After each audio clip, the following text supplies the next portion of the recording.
नमस्कार। और मेरा नाम मयंक है और थैंक यू सो मच मेरे चैनल पे वन लाइफ, और जिसका नाम ही है कि ऐसे हंसते रहिए, मुस्कुराते रहिए और बहुत प्यार बना के रखिए।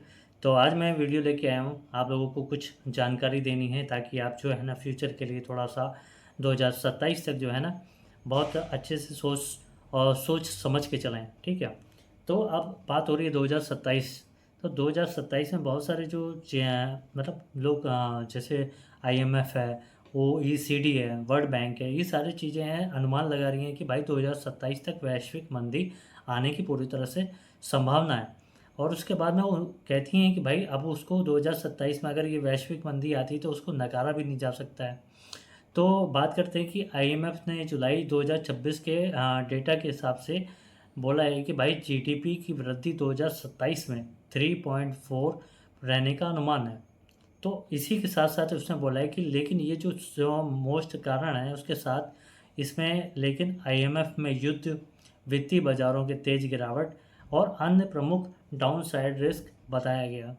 उसके साथ साथ जो है ना और सारी चीज़ें अगर मैं बात करूँ तो भाई वर्ल्ड बैंक, ओईसीडी भी कमज़ोर वृद्धि और उसके बाद में ऊर्जा झटकों, व्यापार तनाव और कर्ज वित्तीय जोखिमों को भी काउंट करते हैं। उसके साथ साथ जो है ना ओईसीडी को एक गंभीर जोखिम परिदृश्य में 2027 तक वैश्विक मंदी बहुत कम रहने के बाद 1.8% तक जा सकती है। और उसके साथ साथ क्या होता है ना कि वैश्विक मंदी मैं बात करूं 2027 में मंदी किन वजह से आ सकती है।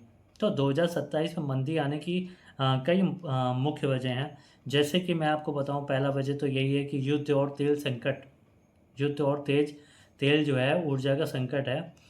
और उसके साथ साथ जो है ना कि मान लीजिए बहुत तनाव जो बढ़ा हुआ है मिडिल ईस्ट में, तो उसमें जो है ना तेल, गैस, शिपिंग, सप्लाई सभी बाधित है। उसके बाद में ऊर्जा महंगी होगी। ऊर्जा महंगे होने के साथ साथ जो है ना आपको सारी कंडीशंस के साथ में जो है ना पैसे ज़्यादा खर्च करने पड़ेंगे। और उसके बाद में बोलें तो बहुत ज़्यादा सरकारी और वैश्विक कर्ज। अब जैसे कि आप डेटा के हिसाब से बताते हैं कि भारत जो कई बड़ी अर्थव्यवस्थाओं पर एक भारी कर्ज है। अगर ब्याज दरें, बॉन्ड यील्ड ऊंची रहती हैं तो सरकारों को बहुत ज़्यादा घाटा होता है और जितना उधार लेंगे उतना ज़्यादा महंगा पड़ता है। तो इसके साथ साथ जो है ना ये दूसरी कंडीशंस भी है कि भाई बहुत ज़्यादा सरकारी कर्ज वैश्विक। तीसरी बात करते हैं कि भाई ट्रेड वॉर और बढ़ते टैरिफ।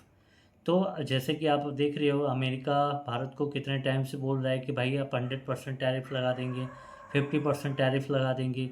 ये सारी कंडीशंस के साथ जो है ना ये ट्रेड वॉर हमेशा चलता रहा है। चाइना और भारत के साथ चलता रहा है। यूरोप के भी कई कंट्रीज़ वो भी हैं इस चीज़ को फेस कर रहे हैं। और इसमें जो है ना कि अगर अमेरिका, चीन, यूरोप और अन्य देश व्यापारिक तनाव बढ़ता है तो सबसे बड़ी कंडीशन ये होगी कि वैश्विक व्यापार और कंपनियों की सप्लाई चेन जो है ना वो ठप पड़ जाएगी। और ठप पड़ने के साथ साथ जो है ना भाई देखो, निवेश भी जो है अभी सही तरीका नहीं है भाई निवेश करने का, क्योंकि सही टाइम नहीं है। तो वर्ल्ड बैंक ने ट्रेड टेंशन और पॉलिसी अनसर्टेनिटी को बहुत महत्वपूर्ण बताया है, जोखिम बनाया है। ठीक है। तो उसके साथ साथ और क्या होता है कि शेयर मार्केट या फिर एआई टेक बबल में गिरावट। तो एक्चुअली क्या है ना कि देखिए अभी जो ट्रेंड चल रहा है एआई का, तो एआई और टेक्नोलॉजी सेक्टर में बहुत बड़ी उम्मीदों के आधार पर निवेश हो रहा है। तो उसके साथ साथ जो है ना निवेशक जो हैं वो अट्रैक्ट हो रहे हैं एआई के और टेक वाले में। तो सबसे बड़ी बात यह है कि प्रॉफिट तो वाला बिजनेस, मगर उससे साथ साथ जो है ना वो एक निराशा भी है कि भाई बड़ा मार्केट है करेक्शन करने के लिए, उसके साथ साथ जो है ना बढ़िया इन्वेस्ट करने के लिए। बट जो है ना युद्ध के सारी कंडीशंस जो है ना उनको अलाउ नहीं कर रही हैं कि वो कैसे इन्वेस्ट करें, कैसे नहीं कर पाएँ। तो ये सारी कंडीशंस जो है ना शेयर मार्केट को जो है ना एकदम लो लेवल पे ले जा रही हैं। और सबसे बड़ी बात ये है ना कि भाई जो व्यापक आ, वित्तीय वित्तीय तनाव पैदा कर सकता है, तो आईएमएफ ने इसे भी प्रमुख डाउन साइड रिस्क बताया। और सबसे बड़ी बात है कि पाँचवीं पाँचवीं ये है कि महंगाई दोबारा बढ़ना। अगर तेल संकट होता है और उसके बाद में इन्फ्लेशन बढ़ती है तो फिर केंद्रीय बैंक ब्याज दरें कम करने की देरी कर सकती हैं। और उसके बाद में वित्तीय शक्तियाँ भी बढ़ सकती हैं। इससे ग्रोथ का दबाव बढ़ता है। और उसके बाद में मैं आपको और बताऊं तो अगर 2027 में वैश्विक मंदी आपको क्या करना चाहिए, देखो सावधानियाँ रखनी चाहिए 2027 की मंदी के लिए। तो उसके साथ साथ सबसे बड़ी बात है कि देखिए इमरजेंसी फ़ंड बनाइए। इमरजेंसी फ़ंड आप बना सकते हैं, कम से कम 6 महीने के एक इमरजेंसी फ़ंड रखें। और यदि आपकी इनकम या बिज़नेस अनस्टेबल है तो 9 से 12 महीने तक का बेहतर हो सकता है। और दूसरी बात मैं बोलूँ कि ज़्यादा कर्ज से बचिए, हाई इंटरेस्ट पर्सनल लोन से बचिए, क्रेडिट कार्ड के उधारी से बचिए। तीसरा जो ऑप्शन है वो बिना ज़रूरत के ईएमआई बोझ अपने ऊपर डालने से बचें, ठीक है। और मंदी में इनकम कम होती है तो लेकिन ईएमआई नहीं रुकती है, ठीक है। तो आप लोगों को इस चीज़ का ध्यान रखना चाहिए कि भाई ज़बरदस्ती किसी भी जो है ना अपने ऊपर ईएमआई नहीं लीजिए, ब्याज मत लीजिए, कार्ड वगैरह मत यूज़ करिए। मतलब ये सारे जो है जो कंडीशंस लागू होती हैं इनको अप्लाई होने से बचें। उसके बाद में जो है एक ही इनकम सोर्स पर निर्भर मत रहिए, ठीक है। अगर आपका कोई एक काम करते हैं दूसरी जगह से या फिर कोई मतलब घर बैठे भी अगर आप कमाना चाहते हो तो वो कमा सकते हैं, लेकिन उसके लिए आपको लिए सबसे ये महत्वपूर्ण है कि एक से अधिक इनकम स्ट्रीम बनाने पर ध्यान दें। और सबसे बड़ी बात है कि जैसे अपना प्रमुख बिजनेस, डिजिटल कंटेंट, यूट्यूब, कोई अतिरिक्त स्किल बेस्ड इनकम, सबसे बड़ी बात है। और चौथे नंबर पे मैं आपको बताना चाहूँगा कि निवेश बंद करके डरिए मत। निवेश करना बंद करना, आप सोचो कि यार चलो ठीक है मंदी आ गई है, अब उसको निवेश को बंद कर देते हैं, ज़्यादा प्रॉफिट नहीं हो रहा है। लेकिन हाँ, देखो लंबे टाइम के लिए आप जो इन्वेस्ट करते हो उसके लिए ना सबसे बेटर ऑप्शन होता है कि ये मंदी पे इफ़ेक्ट नहीं मारता है। अगर आप 5 से 10 साल में मतलब इन्वेस्ट कर रहे हो, 5 से 10 साल तक, तो उसमें ज़्यादा इतना इफ़ेक्ट नहीं आता है। बट जो है ना पैनिक जो सेलिंग है उससे बचना चाहिए।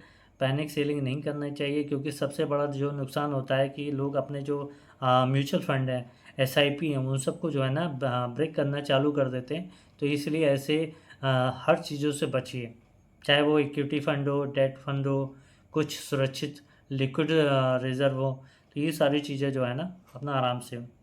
उसके बाद में फिर एक आपको और चीज़ बताता हूँ कि नकद नकद और लिक्विडिटी। हाँ, नकद जो है ना सबसे इम्पोर्टेंट चीज़ है। सारी बचत लॉन्ग टर्म या से मुश्किल में निकालने के लिए इन्वेस्ट में लॉक ना करते हैं। सबसे बड़ी बात है कि जो अभी आप इन्वेस्ट करें उसको जो है ना बिल्कुल भी, मान लीजिए 2 साल 5 साल, उसको लॉक ना करें, कोई भी पीरियड है। तो उसके लिए उससे आपको अच्छा फ़ायदा मिलेगा कि भाई कम से कम आपके जो लॉक कर दोगे आप 5 साल के लिए, तो हो सकता है कि आप जब आपको फंड की ज़रूरत हो तो आप पैसे नहीं निकाल पाएँ। तो उससे बचने के लिए आप एक काम करो कि भाई अच्छे से किसी ऐसे फ़ंड में लगाएँ जो आपको जो है ना आसानी से आपको रिसीव हो जाए, अच्छे से विड्रॉ कर सकते हो आप। तो इसीलिए उस चीज़ से पैनिक कंडीशन से बचें। बाकी जो है ना नकद वगैरह अपने पास रखें, बहुत बेहतर तरीके से अपने को मेंटेन करके चलें। ज़्यादा फिजूल खर्ची वगैरह करने की कोई ज़रूरत नहीं है। और सबसे बड़ी बात है, अगर आप बिज़नेस कर रहे हो तो बिज़नेस वालों के लिए तो एक बहुत अच्छा ऑप्शन है। तो वो ज़्यादा ध्यान रखना चाहिए, ठीक है। तो बिज़नेस में सबसे बड़ी आप क्या कर सकते हो कि 6 से 12 महीने तक का कैश फ्लो प्लान बनाइए, अनावश्यक खर्च कम करें।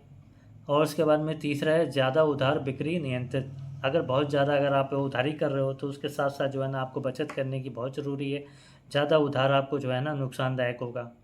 उसके साथ साथ जो ग्राहकों क्या है, ग्राहकों का क्रेडिट रिस्क, तो वो जो है ना आप एक बार चेक करिए कि भाई कस्टमर जो है वो आपको पैसे दे पाएगा नहीं दे पाएगा।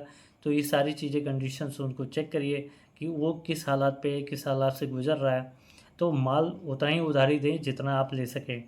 उसके साथ साथ जो है ना सप्लायर्स को जितने भी सप्लायर्स हैं आपके, उनका जो है ना विकल्प अल्टरनेटिव रखें। अगर कोई ऑप्शन अगर आपसे ब्रेक होता है तो उसके लिए एक अल्टरनेट ऑप्शन रखना चाहिए आपको। और उसके बाद में इन्वेंट्री को ज़रूरत में से ज़्यादा ना बढ़ाएं। हाँ जी। और देखिए सबसे बड़ी बात ये है कि आप लोग जो है ना, मतलब कई बार क्या होता है ना कि मंदी के दौर में पैसा सबसे इम्पोर्टेंट होता है।